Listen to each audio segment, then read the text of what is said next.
Xin chào các bạn, rất vui được gặp lại trên kênh của mình.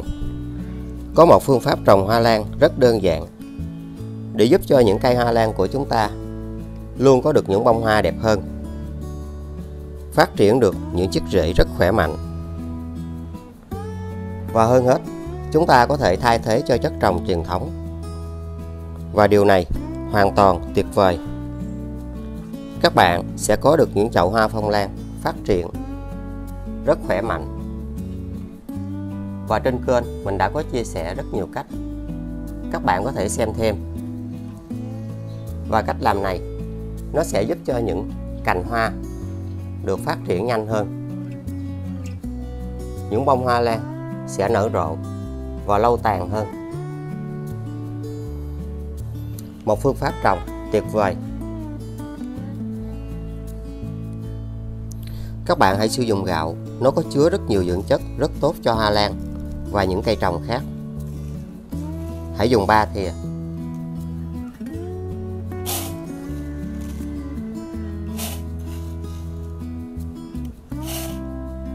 Cho vào 500 ml nước.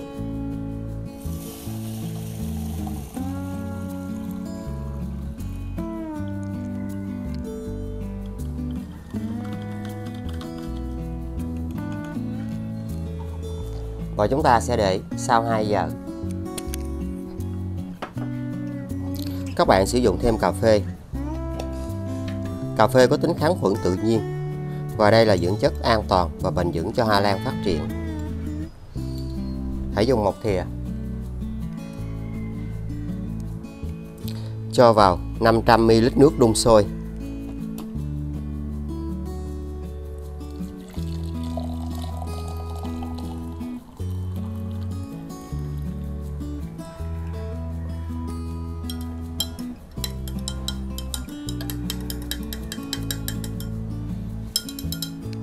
Các bạn hãy chờ cho nước này nguội.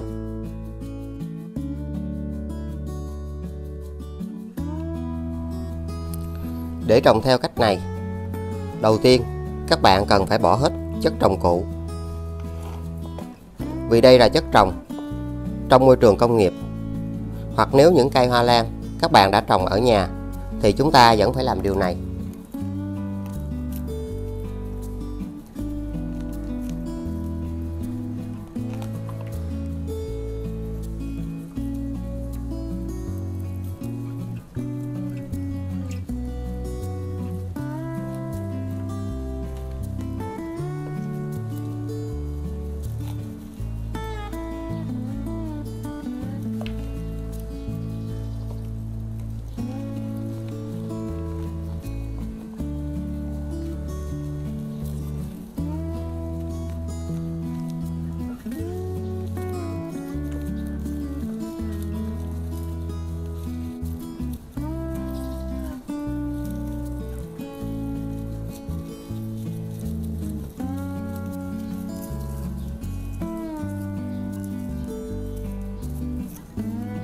Sau đó các bạn hãy cắt bỏ những rễ hư và những rễ bị khô.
Sau đó các bạn hãy rửa cho thật sạch.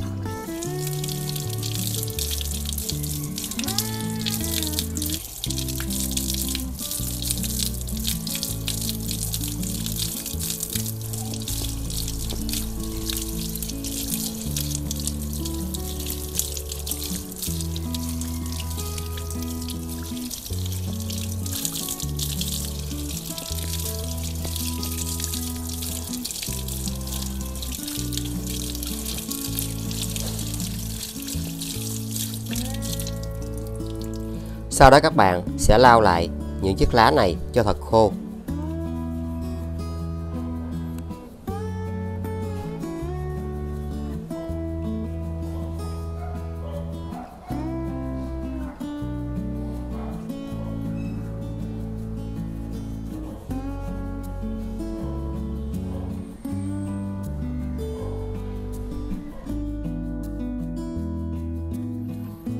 Sau khi nước cà phê đã nguội, các bạn hãy lọc vỏ cặn.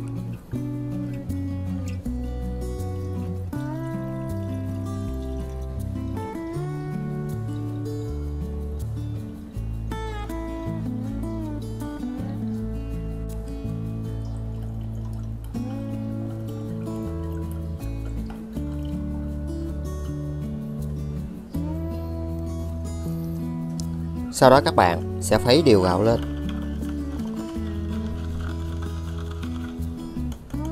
Và hãy cho nước gạo vào chung.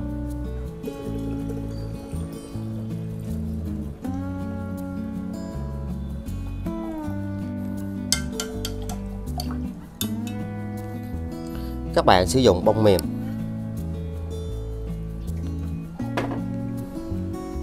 Sau đó sẽ lau cho các chiếc lá. Và cách làm này nó giúp cho những cây hoa lan của các bạn khi chúng ta trồng thì cây sẽ không bị nấm, không bị côn trùng.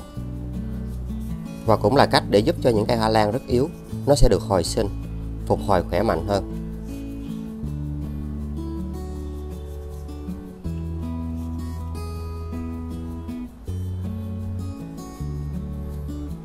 Sau đó các bạn sẽ đặt những chiếc rễ vào đây.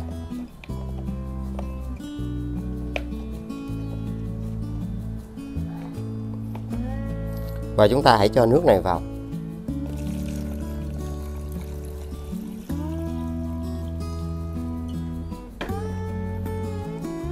Các bạn sẽ ngâm gốc trong nước này trong 30 phút.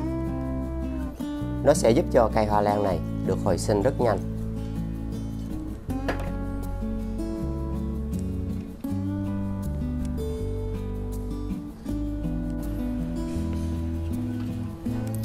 Sau đó các bạn hãy dùng nước này để chăm sóc cho những cây hoa lan khác.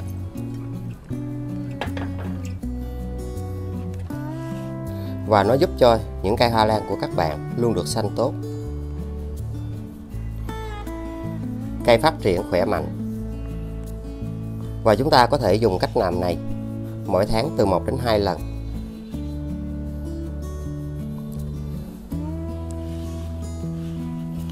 Khi các bạn sử dụng cách làm này thì những cây hoa lan dù yếu ớt và kém phát triển nó cũng sẽ được rất xanh.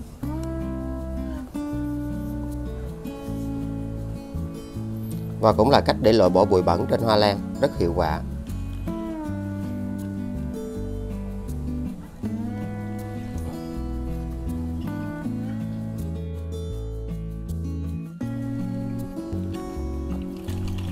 Nó giúp cho những cây hoa lan của các bạn luôn hồi sinh những chiếc rễ rất khỏe. Và rễ luôn phát triển rất tốt với cách làm này.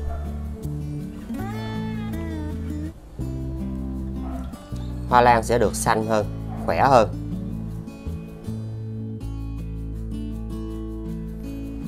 Sau đó các bạn lấy cây hoa lan ra.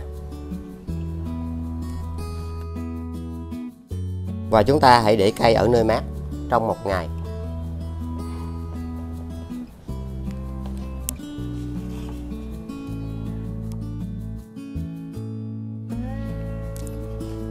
Và sau 1 ngày các bạn sẽ trồng lại cây. Các bạn có thể trồng bằng bất kỳ loại chậu nào mà chúng ta muốn. đặt tất cả những chiếc rễ vào đây.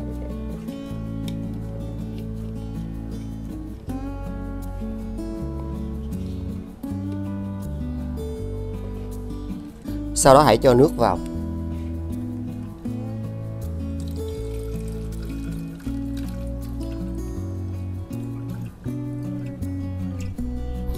Chúng ta chỉ kiểm tra để thêm nước.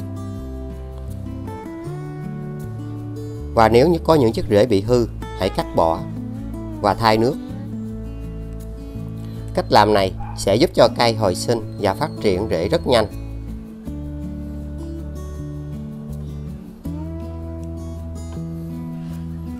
Và dùng nước để tưới phun sương giữ ẩm cho lá. Các bạn nên áp dụng cách làm này mỗi tuần một lần để nó sẽ hỗ trợ thêm. Đặt cây ở nơi có ánh sáng và thoáng mát.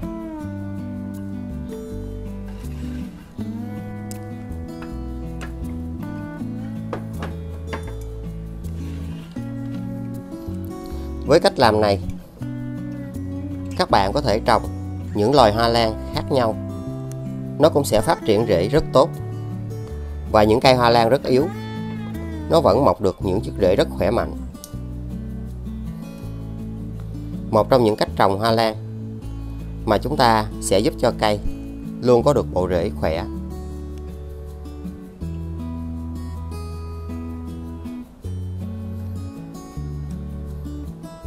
Đây là những cây hoa lan rất yếu, nhưng khi được trồng theo phương pháp này, nó vẫn hồi sinh và rễ đã phát triển được tốt hơn.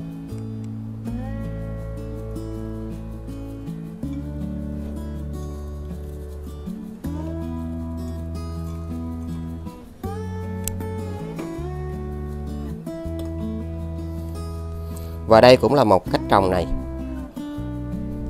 Rễ phát triển rất tốt và nó giúp cho những cành hoa được hồi sinh rất khỏe. Các bạn có thể xem thêm từ những cách mà mình đã có chia sẻ trên kênh, và luôn có những phụ đề để các bạn dễ dàng lựa chọn. Nếu các bạn thấy nước này bị bẩn, chúng ta hãy thay. Hoa lan có thể dễ dàng phát triển trong môi trường trong nước theo cách này.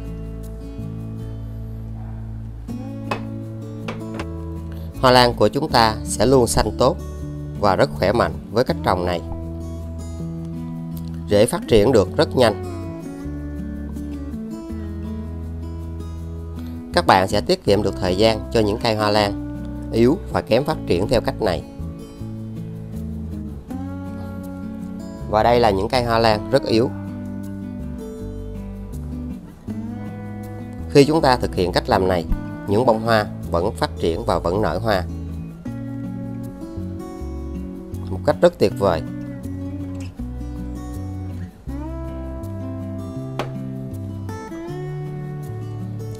Luôn có những lựa chọn và những cách trồng khác nhau để các bạn dễ dàng chăm sóc cho hoa lan phát triển.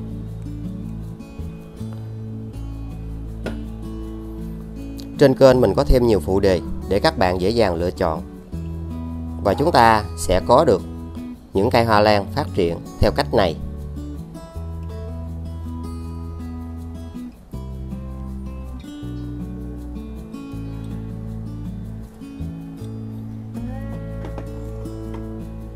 Và với cách làm này, hoa lan của các bạn sẽ phát triển luôn khỏe mạnh, có nhiều rễ tốt hơn. Đừng quên like, chia sẻ, đăng ký kênh và nhấn chuông để tiện theo dõi. Xin chào và hẹn gặp lại. Chúc các bạn luôn thành công.